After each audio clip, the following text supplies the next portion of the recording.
Hello there. This video is on section 5.2, where I'll be explaining the meaning of this very important notation called integral notation.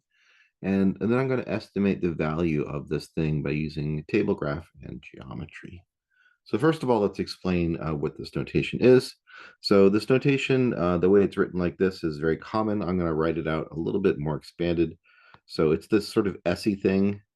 Then we have fx and we have a dx, and there's actually a multiplication symbol between them. It's actually fx times dx, although mathematicians don't really write the times symbol. We have an a and a b, and these are x values. So this is x equals a to x equals b. So that's sort of the more expanded way of writing out this integral notation. So that's the integral from x equals a to x equals b of f of x dx, or f of x times dx. And what that represents is the exact area between the function f of x and the x-axis for all the values between x equals a and x equals b. So we have done a few of these in previous videos. Could have some sort of function, and we can see that the area under this, we approximate it using rectangles. So before we use some rectangles to approximate it, we'll be doing that a little bit more today. But this symbol here represents the exact area. So this is the exact area. And the reason why this notation is written this way is, if you recall, when we did our approximations, our rectangle approximations, we did multiply the y distance times the x distance. The x distance is a change in x, so like a delta x or a dx. If you make the width of the rectangle really small, like take the limit as that width gets closer and closer and closer to zero, we call the differential dx. And the height was just the rate given by the function. So right here, that's the function height. So the rectangle has an area of f of x times dx. And so that's why this notation is f of x dx. And we go from a to b, x equals a to x equals b, and that's our area, which is represented by this integral. Now, truth be told, it's actually called the signed area. The reason why it's called the signed area is because the function itself doesn't have to be always above the x-axis. You can imagine a function where part of it is below the x-axis, or maybe all of it's below the x-axis. And so now when we're finding the area, the part above the x-axis will be considered a positive area, and the part below this axis right here will be considered negative area. Positive, negative area. I guess I'll write out the word positive, or at least abbreviate it. Positive area versus negative area. And if you're wondering how negative area makes sense, remember, we're not really necessarily doing physical area for these problems. A lot of times the vertical axis is a rate, and we know that we can have negative rates. That just means the quantity is decreasing, right? So you have a negative rate times the amount of time. That's how much the quantity gets smaller. A positive rate times time is how much the quantity gets larger. And not a big deal when we're talking about how we use these kinds of things to talk about negative area having meaning for us, because we're talking about quantities here. All right, I have a couple of notes here. So the first note I have here is, it is possible for the integral to be less than zero, to have a negative answer. And that's true, of course, if you have the negative part below the axis being greater than the positive part. So maybe it's all under the x-axis, or at least the amount under the x-axis is more than the amount above the x-axis. So we don't always get a positive area for this integral notation. And the second note I have here is that when you have this idea of f of x times dx, we're calling it area. But if f of x is a rate, which is really oftentimes the case, then f of x times dx is going to calculate the value of the quantity, the total amount of quantity, because you're multiplying the rate times the time, or whatever units match up to find the amount of quantity. So this is, again, is what we talked about in the 5.1 videos. All right, so let's do a couple of examples of this integral notation.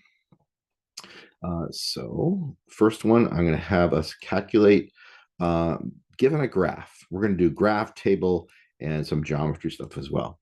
So zoom in here a little bit for this graph. There we go.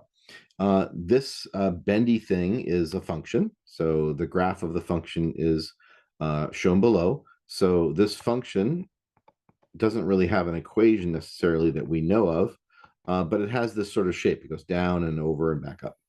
And we want to find this thing right here. The integral from 0 to 3 of f of x dx means the signed area between f of x and the x-axis between x equals 0 and x equals 3. So let's find out where x equals 0 and x equals 3 is. Well, here's 0, and here's 3. And so the function, and then the area between the function and the x-axis would be this area right here.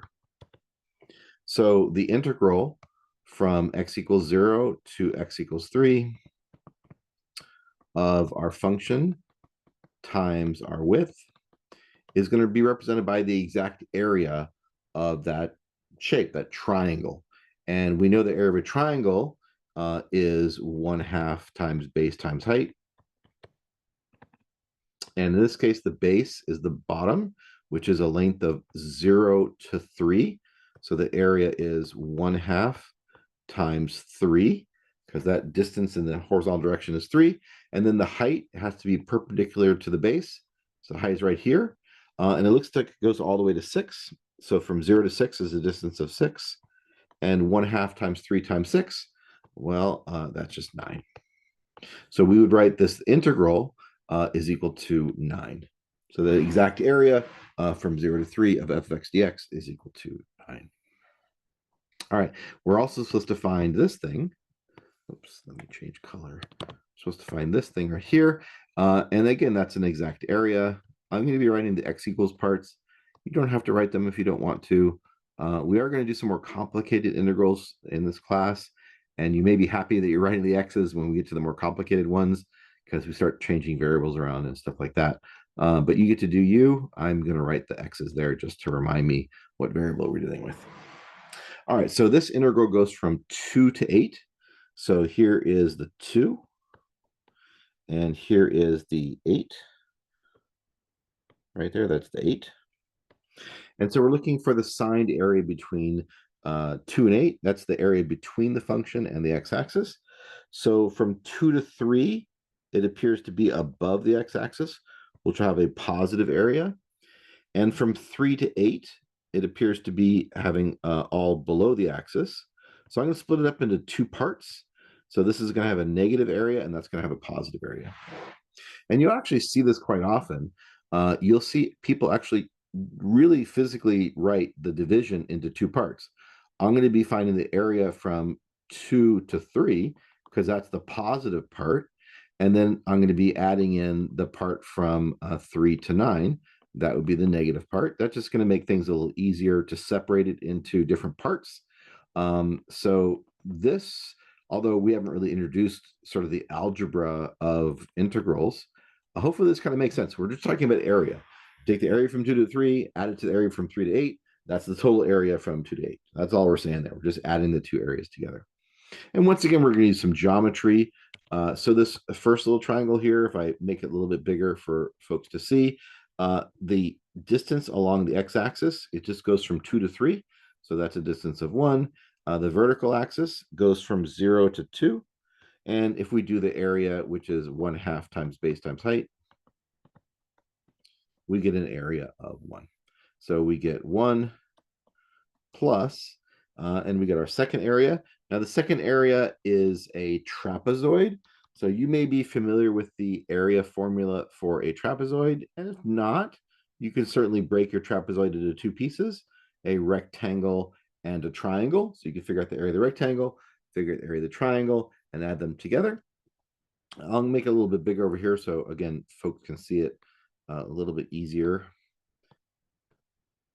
So this is x equals 3 to x equals 8. So this distance from here to here is 5. because it goes from x equals 3 to x equals 8. The bottom part goes from x equals 4 to x equals 8. So this one here from 4 to 8 is a distance of 4. And this vertical is actually going down 2. We can put a -2 if you want, just to emphasize it going down 2. For trapezoids, it doesn't really make sense because we can't really have negative distances. So I'll put that in quotation marks because we're going down by 2.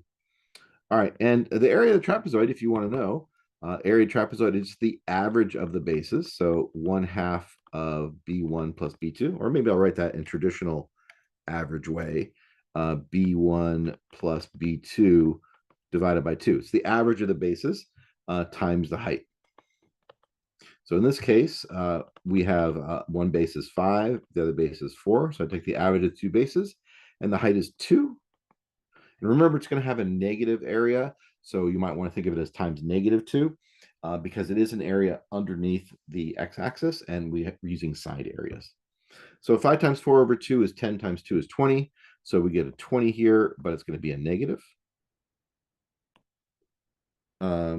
Oh, I didn't make a mistake there. Sorry. I did a calculation error. So you may have noticed 5 plus 4 over 2 times 2 is not 20. 5 plus 4 is 9, divided by 2 is 4.5, times 2 is 9. So this is actually a -9. All right, good thing I caught my error like that. So the total area for this thing is -8. So there's some examples of calculating these integrals.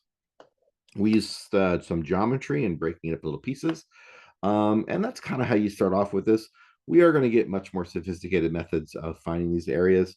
But for this section 5.2, we're just going to kind of get used to the notation, and we're going to calculate it through some graphs. We're going to estimate it using some graphs and tables, and try to calculate it using some geometry. So that's all the mission is for this section, is just to get accustomed to this new notation and just kind of find it or approximate it using different representations, for example, using a graph.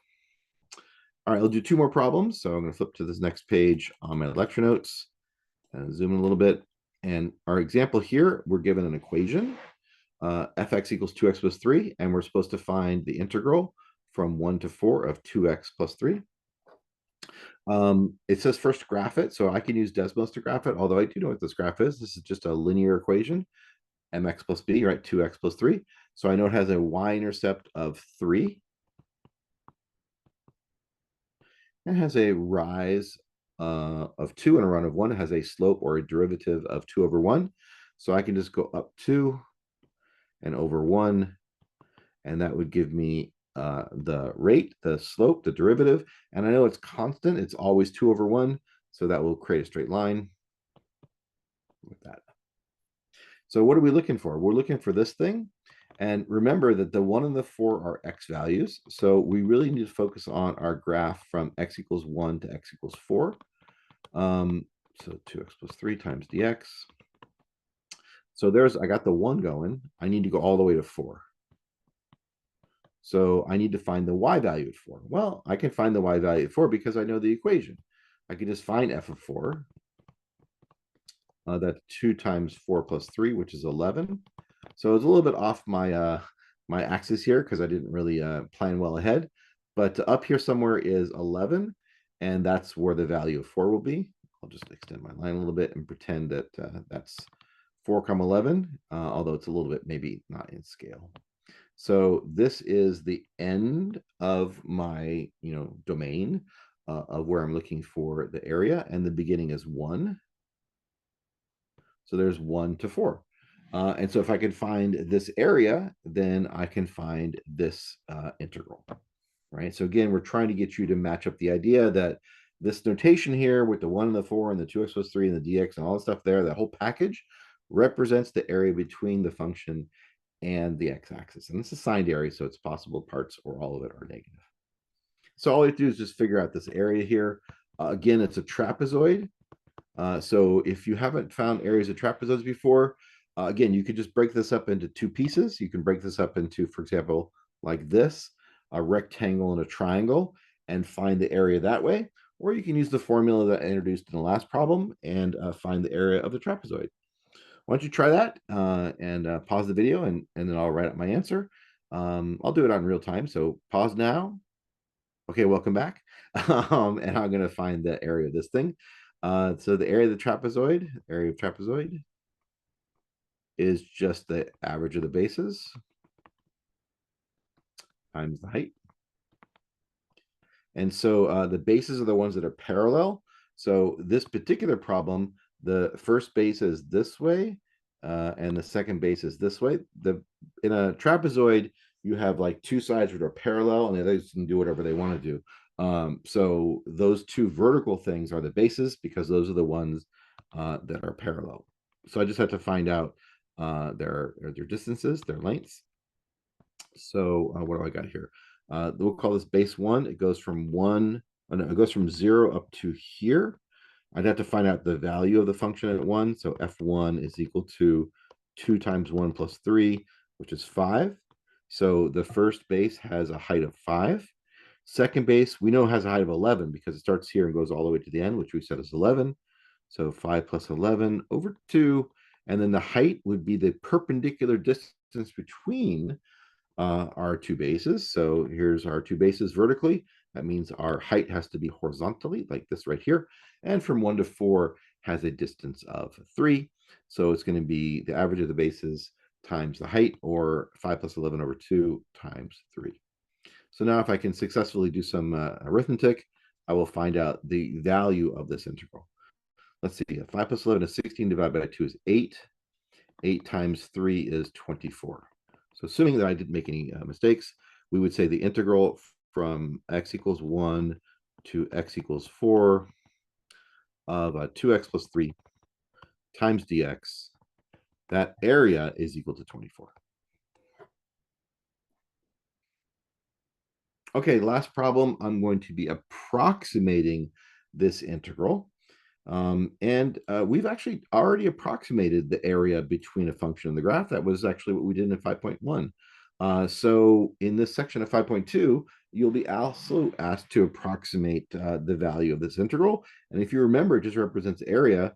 We can go back to our rectangles and just approximate it using rectangles, just like we did in the previous section. And that's what I'm going to do for this next problem right here.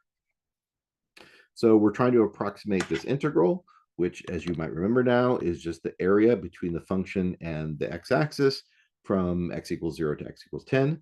And we're given some data. We're not really given an equation or a graph. We're just given some data. And we can estimate things. We can estimate the lower, upper, even midpoint, things like that. And we've done this before. So again, we can think about rectangles. There's a rectangle here, right? We can imagine like 0, 70 and 260, right? And somehow the function goes from 0, 70 to 260.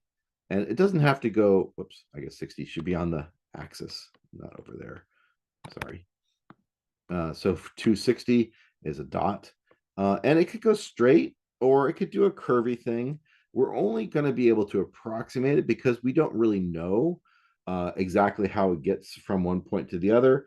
And so the area will be different depending on how it gets there. But we're only trying to estimate it. We're not trying to get it exact.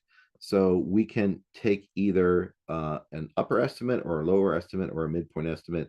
We could do a left estimate or a right estimate or midpoint estimate.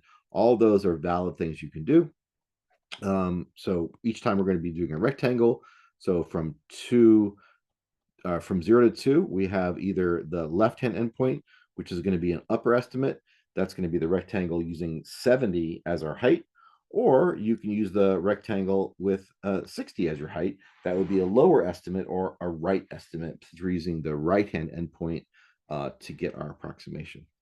And we're going to do that for each of these. So another rectangle would be between 2 and 3. Another rectangle would be between 3 and 5. And another rectangle here at the end between 5 and 10. So we end up with 4 rectangles. They're not all evenly spaced. We usually like our rectangles evenly spaced, but the first rectangle goes from 0 to 2, which has an x distance of 2. And the next one has an x distance of 1 because it goes from 2 to 3. So if we had our choice, we would have evenly spaced rectangles.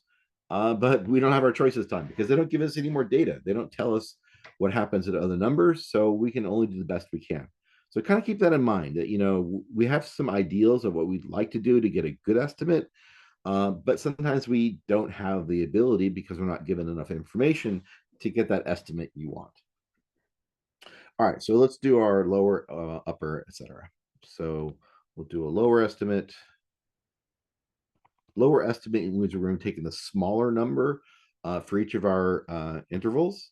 So our first rectangle interval here is from 0 to 2, and the lower number is 60. So it'd be 60 times 2. And then we're going to add to that the next rectangle. The next rectangle goes here. It has a x distance from 2 to 3, which is 1. And we take the lower of the rate distances, the y's. So that's 50 times 1. And continuing on, the next has a width of 2, and the lower number is 40. And lastly, we have a width of 5, and the lowest output value is 20. And we're going to add all that up. So what do we get? We get, I got to do some math again. Oh dear. 120 plus 50 plus 80 plus 100. That's 100, 200, 350.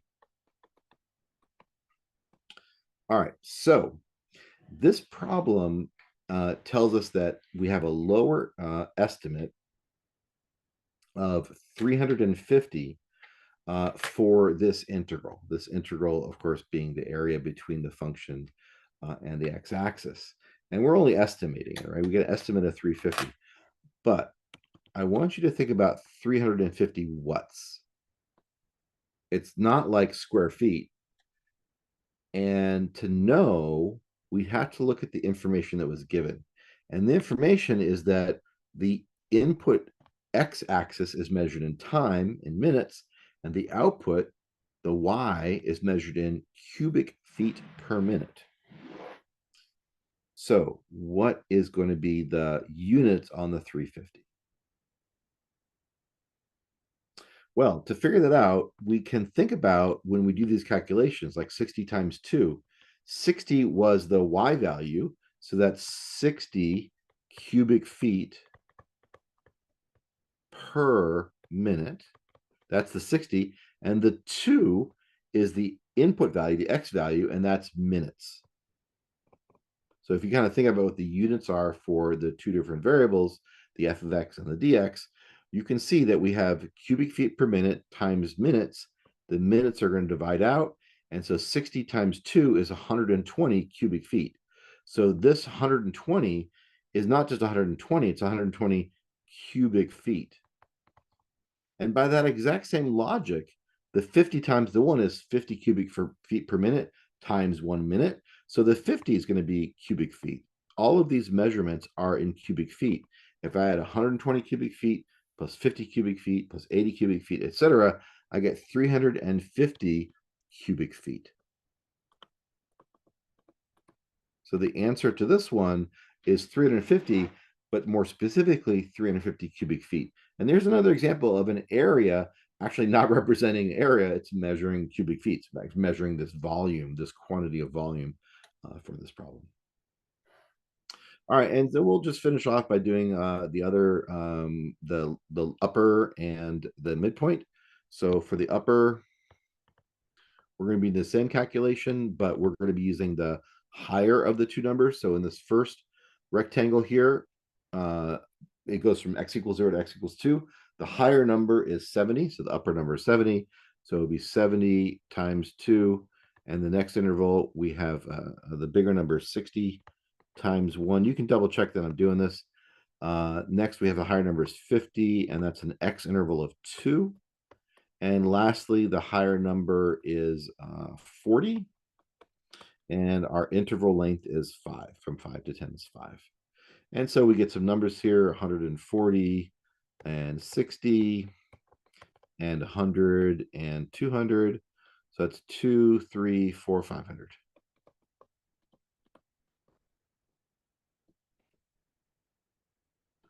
And then for the midpoint, if we were given like more information, midpoint, if we were given more information, like if we were given the equation and we could find out the value at x equals 1, we could get a pretty good estimate for the midpoint because we could actually find the y value at 1.